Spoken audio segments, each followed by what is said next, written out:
Our first deployment and experiences with Google and both working with ITSO has been really, really good. I think that the first experience was in our South Western Railway franchise.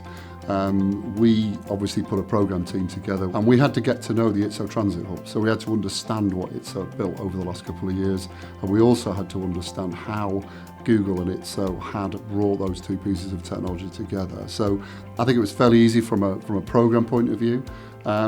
We were very successful in delivering that within a 3-month period, so it wasn't proved to be complex. You know, the technology was there written down, and we've subsequently taken that recently into our bus division, and we've made the ITSO Transit Hub and Google and an app, our own app, work on the streets of Glasgow with a number of customers as a pilot, and the intention is to take that countrywide.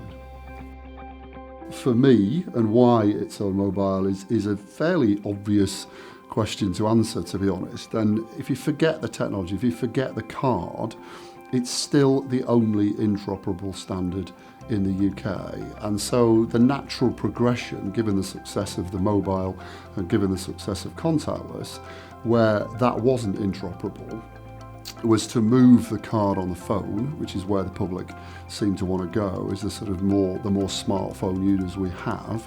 Effectively, ITSO on mobile was a logical next step, and it's proved, very speedy. It helps boarding times. People have typically got their phone in their hand rather than they don't necessarily have their wallet or their cards in their hand when they board the vehicle, and it just works. And with somebody like Google behind it, it was a bit of a no-brainer to get involved because it becomes mainstream, and that's the important thing for me.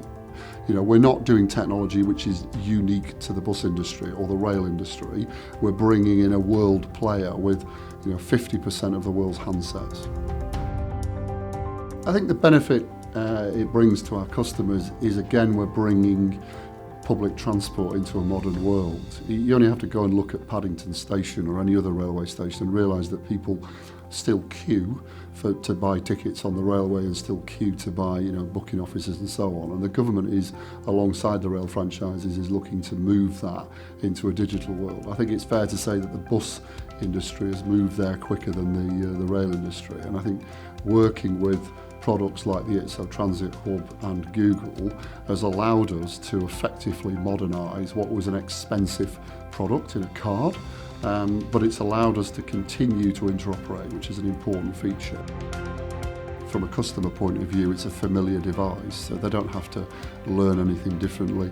We're talking about a couple of taps on their phone to be able to approach the reader and then effectively board the bus, and it takes out the interaction with the driver, and it means that we can also keep the bus on time. So making it, again, back to frictionless from a customer point of view, easy to use, very, very simple, very, very easy to understand, and that's what we found from the trials and pilots that we've done. Plans for future rollout, we really are to move it into each of our 14 different businesses across the UK, and then obviously drive through marketing messages, drive the uptake of the products like the ITSO Transit Hub need to be widely adopted, in the UK, and people need to realise that it's not all about technology. It is about the interoperable nature of ITSO, which is what its firm roots are in, and it is about the customer being able to get on any vehicle and get to a destination that they want to in a quick, efficient and safe manner.